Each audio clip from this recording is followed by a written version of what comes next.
Hello दोस्तों, कैसे हो आप सब? बार की तरफ बढ़िया हो गए। चलिए शुरुआत करते हैं आज की इस वीडियो की। मैं Meet Taneja, memory coach, motivational speaker. आज आपको एक बहुत ही अच्छी बात बताने आया हूँ। बिल्कुल छोटी सी बात है, वीडियो भी बहुत छोटी है और वीडियो को पूरा देखना। आज हम बात करेंगे practice makes a man perfect. ये तो सबने सुना हुआ है, ठीक है, लेकिन कई बार क्या होता है, लोग प्रैक्टिस तो करते हैं लेकिन ना चैलेंज को टैकल नहीं कर पाते। वो प्रैक्टिस करके जाएंगे, मेहनत भी करेंगे बहुत ज्यादा, लेकिन कई बार उनको रिजल्ट नहीं मिलते। और ऐसा एक बार नहीं, दो बार नहीं, बहुत बार होता है, बहुत सारे लोगों के साथ बारी बारी होता है। ऐसा क्यों होता है, आज हम उसके बारे में बात करेंगे। एक्चुअली ये क्या होता है, इसका एक रीजन है कि हम सिर्फ और सिर्फ एक चैलेंज को लेकर चलते हैं हमारे माइंड में, और उसके हिसाब से हम प्रैक्टिस करते हैं, जिसके कारण हमारी प्रैक्टिस जो है वो उस चैलेंज के हिसाब से, एक ही चैलेंज के हिसाब से। लेकिन कई बार क्या होता है, उस चैलेंज के अंदर बहुत सारे चैलेंज होते हैं, या फिर उस चैलेंज के साथ एक सपोर्टिव चैलेंज और आ जाता है, एक और ऐड हो जाता है जो हमें हिला देता है, जिसके कारण हमारी जो प्रैक्टिस है वहां पर काम नहीं आती। ठीक है, तो एक चैलेंज की तो हम तैयारी करके गए थे, दूसरा टपक पड़ा, वहां पर हम अटक गए, जिसके कारण हमारा जो रिजल्ट था वो नहीं मिला, जो हम चाहते थे वो हमें नहीं मिला। ये सबसे बड़ा रीजन होता है। तो अब आपको क्या करना है कि हमें कैसे प्रैक्टिस करनी है कि हम उस जो चैलेंज है उसे आराम से टैकल कर पाए, जो उसके आसपास की चैलेंज है उसे आराम से टैकल कर पाए, और साथ में हम ऐसी प्रैक्टिस करें कि हमें रिजल्ट पक्का मिले, गारंटेड मिले। अब मैं आपको बताता हूँ कि आपने क्या करना है। एक्चुअली में आपको क्या होता है, जो वो चैलेंज होता है उसके अंदर जो चैलेंजेस होते हैं ना, वो छोटे छोटे होते हैं, बहुत छोटे छोटे, और वो भी उसको सिर्फ सपोर्ट करने के लिए होते हैं। वो आपको चेक करते हैं कि आपके अंदर कितना डिटर्मिनेशन है, आप में कितनी पावर है, कितनी सहन शक्ति है, और आपने कितनी प्रैक्टिस की आपने, कि आप उस चैलेंज को डिफीट कर सकते हो, क्या उस चैलेंज को टैकल करके आप गिरा सकते हो। ठीक है, सिर्फ वो चेक करने के लिए होते हैं। लोग क्या करते हैं, एक चैलेंज लिया उन्होंने दिमाग के अंदर और प्रैक्टिस वैसे शुरू कर दी उस चैलेंज के हिसाब से। ठीक है, अब आपको क्या करना है, जो वो चैलेंज लिया है ना आपने, आपको उसकी अभी प्रैक्टिस शुरू नहीं करनी है। उस चैलेंज को लो, उस चैलेंज के अंदर आपको क्या करना है, और चैलेंज ऐड करने हैं अपनी तरफ से। आप सोचो कि आपके साथ उसके आसपास के और चैलेंजेस क्या हो सकते हैं, आप खुद क्रिएट करो, अपने लिए खुद ही प्रॉब्लम को क्रिएट करो। ऐसा आप समझो, एक बार आपको क्या करना है, अपने खुद के लिए ही प्रॉब्लम को क्रिएट करना है। जैसे कि आपका एक चैलेंज आया आपके पास, आप सोचो कि इससे रिलेटेड चैलेंज क्या हो सकता है। ठीक है, इसके अंदर और गहराई कितनी है, इसके अंदर और क्या क्या चैलेंजेस आ सकते हैं, जब मैं उसको टैकल करने जाऊंगा तो उसके अंदर और क्या क्या चैलेंजेस आएंगे, वो सोचो, उसकी एक लिस्ट तैयार करो। अब क्या करो, लिस्ट तैयार होगी आपके चैलेंजेस की, पहले मेन चैलेंज लिख लिया आपने, फिर मेन चैलेंज के बाद उसकी जो छोटी चैलेंजेस हैं उसे लिखो, और साइड में अगर कोई सपोर्टिंग चैलेंज है उसे लिखो।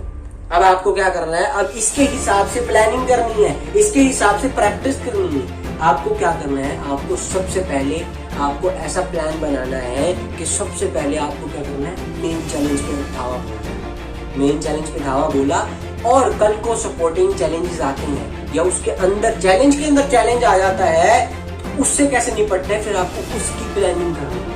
और तीसरी प्लानिंग क्या करनी है कि अगर कल को एक प्लान काम ना आया, दूसरा प्लान काम ना आया, तो बैकअप प्लान जो आपको साथ में लेके चलना है, कि अब ये तीसरा प्लान है, इसे लास्ट में यूज करेंगे अगर ये दो प्लान काम ना आए। ठीक है, अब जब ये तीन प्लान हो जाएंगे ना आपके पास, तो आपका जो ब्लूप्रिंट है वो तैयार हो गया। जब आप एक्शन लोगे ना, तो मैं आपको गारंटी देता हूँ कि कहीं ना कहीं आप उस चीज को, उस चैलेंज को टैकल कर लोगे।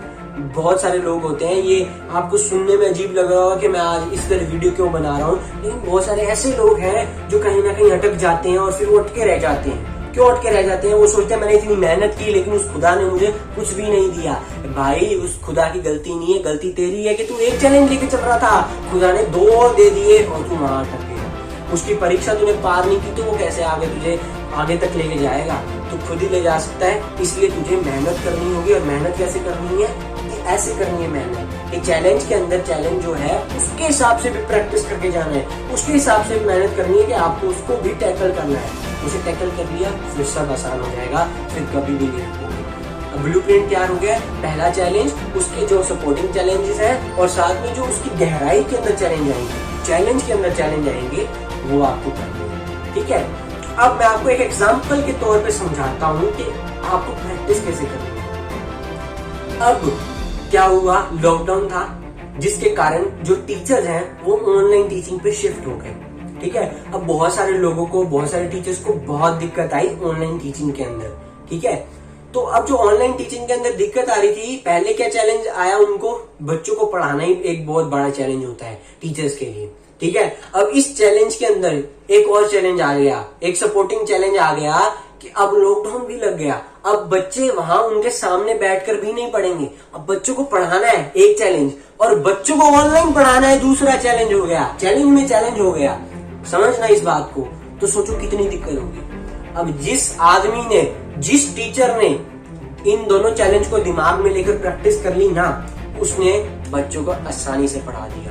और जिस इंसान ने, जिस टीचर ने सिर्फ इसको आज तक लेके दिमाग में प्रैक्टिस की थी ना, वो आज तक इस पे नहीं पढ़ा पाया, क्योंकि उसको दिक्कत आ रही है, अभी भी दिक्कत आ रही है। कहीं ना कहीं बच्चे या तो उसकी स्टडीज में इंटरेस्ट नहीं ले रहे हैं, या फिर वो कहीं ना कहीं अपने आप से खुश नहीं है कि यार मैं पहले जैसे पढ़ाता था ना, आज वैसा नहीं पढ़ा। अब सोचो कि हमें तो पता ही नहीं था कि ऑनलाइन टीचिंग पे भी शिफ्ट हो सकता है, लेकिन कई टीचर्स पहले से थोड़ा मोटा ऑनलाइन पढ़ाते थे। अगर वो अपनी क्लास में भी स्टडीज करा रहे हैं तो वो ऑनलाइन वीडियोस भी शूट करके स्टडीज कराते थे। अपना ऐप बना रखा था उन्होंने, और वो उस पर भी वीडियोस बनाकर डालते थे और बच्चों को पढ़ाते थे। तो धीरे धीरे क्या हुआ, उनकी प्रैक्टिस होती गई, और आज इस टाइम में उनको बिल्कुल भी दिक्कत नहीं आ रही है। सोचो इस बात को, ध्यान से समझना। अब मैं आपको एक लाइव एग्जांपल देता हूँ जो मैंने अपनी आंखों से देखा है। मेरे एक टीचर हैं, मैथ्स के टीचर हैं, वो काफी टाइम से बच्चों को पढ़ा रहे हैं, बहुत सारे बच्चों को पढ़ाया है उन्होंने, और वो बहुत अच्छा पढ़ाते हैं ऑफलाइन स्टडीज। लेकिन क्या हुआ, ऑनलाइन शिफ्ट हो गई स्टडीज। अब सोचो ऑफलाइन में कितने मजाकिया टीचर थे, वो इतने अच्छा पढ़ाते थे, बच्चों के साथ मजाक करते थे, और ऐसी स्टडीज लगती नहीं थी कि स्टडीज हो। ठीक है, तो ये जब बच्चा ऐसे मतलब सराउंडिंग्स के अंदर रहता है, ऐसे इन्वायरमेंट में रहता है ना, तो उसका सोचो मन कभी करेगा ऑनलाइन स्टडी पे शिफ्ट होने का? बिल्कुल नहीं करेगा। लेकिन हमें करना पड़ा क्योंकि जरूरी था, कंपल्शन था। तो जब हम शिफ्ट हुए तो हमें लगा यार सर वैसा नहीं पढ़ा पाएंगे, लेकिन उस सर ने वैसा पढ़ाया नहीं। उस सर ने सेम डिट्टो चीज जो वो वहां पढ़ाते थे वैसा ही पढ़ाया। और फिर एक दिन क्या हुआ, मैंने अपनी आंखों से देखा। मैं एक दिन ट्यूशन गया और मैंने अपनी आंखों से देखा उन्होंने हमें पढ़ाते पढ़ाते साथ में एक पूरी वीडियो शूट कर दी। एक टेक के अंदर उन्होंने पूरी वीडियो शूट कर दी, और मेरा दिमाग खराब हो गया। मैंने कहा यार 1 घंटे की वीडियो है, एक टेक के अंदर कहीं इंसान नहीं रुका, वो इंसान कहीं नहीं रुका, ना कुछ मतलब अटका। बहुत सारे लोग हैं जो इतने टाइम से बोल रहे हैं, वो कई बार क्या होता है स्टेज पर आकर अटक जाते हैं, या उन्हें कैमरा का फियर होता है, वो कैमरे से नहीं बोल पाते। वैसे उनको समझाना आता है, लेकिन कैमरे के सामने बहुत ज्यादा बार ऐसा होता है कि वो भूल जाते हैं या अटक जाते हैं।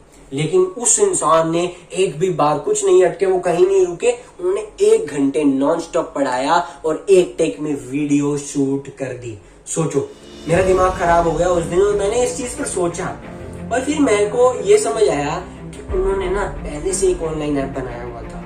उन्होंने ना पहले ही एक चैलेंज को ना बहुत टाइम पहले एक एक्सेप्ट कर लिया था कि यार एक चैलेंज है, इसे मैं टैकल कर लूंगा। उन्हें नहीं पता था कि ये चैलेंज बाद में आएगा, लेकिन उनके दिमाग में पहले एक ऐसा कुछ क्रिएट हो गया था जिसके कारण आज उन्हें बिल्कुल भी प्रॉब्लम नहीं आई, क्योंकि उन्होंने प्रैक्टिस ऐसे की है।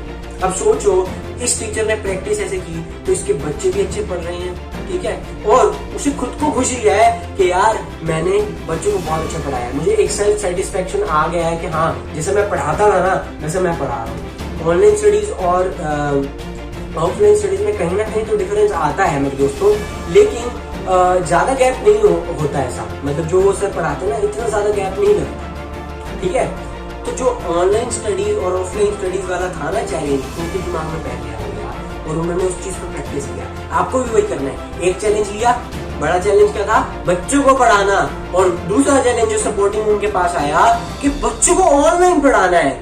वैसे ही अपनी लाइफ में पहला चैलेंज जो आएगा, उससे जो दूसरा चैलेंज आपको क्रिएट करना है पहले, उसके हिसाब से प्लानिंग करनी है, फिर प्रैक्टिस करनी है, फिर प्रैक्टिस करके आपको परफेक्ट बनना है मेरे दोस्त। ठीक है, इस बात को ध्यान रखना। जब आप 3 चीजें कर लोगे ना, पहले ब्लूप्रिंट तैयार करो अच्छे से कि चैलेंज क्या है, सपोर्टिंग चैलेंजेस क्या है, प्लान बनाओ, उसे एग्जीक्यूट करो और एक्शन लो, ठीक है। और प्रैक्टिस करके उस चीज को टैकल कर लो, उस चैलेंज को टैकल कर लो, आप कहीं भी नहीं रुकोगे। जैसे आज वो सर सभी बच्चों को बहुत अच्छे से पढ़ा रहा है, उसको कोई दिक्कत नहीं आ रही है, वैसे ही आप भी अपनी लाइफ के अंदर उस चैलेंज को एक्सेप्ट करके, टैकल करके, डिफीट करके आगे चल रहे हो, ठीक है। तो प्रैक्टिस आपको उस हिसाब से करनी है। ओके, तो मुझे लगता है आज की वीडियो आपको बहुत ही अच्छी लगी होगी, बहुत ज्यादा अच्छी लगी होगी। छोटी सी बात थी, लेकिन इसे समझाना बहुत जरूरी था और इसे समझना भी बहुत जरूरी है। इसलिए इस वीडियो को अगर आपको समझ नहीं आई तो वापिस देखो, समझो इस बात को और आप भी वैसे प्रैक्टिस करना शुरू करो। मुझे लगता है वीडियो बहुत अच्छी लगी होगी। अगर लगी है, सीरियसली लगी है ना, जेन्युइनली, आप अभी जाकर इसको शेयर कर दो अपने दोस्तों के साथ, अपने फ्रेंड्स के साथ, फैमिली के साथ, सबके साथ शेयर कर दो और उनको भी कहो कि ऐसे ही प्रैक्टिस करना स्टार्ट कर दें। Thank you for watching.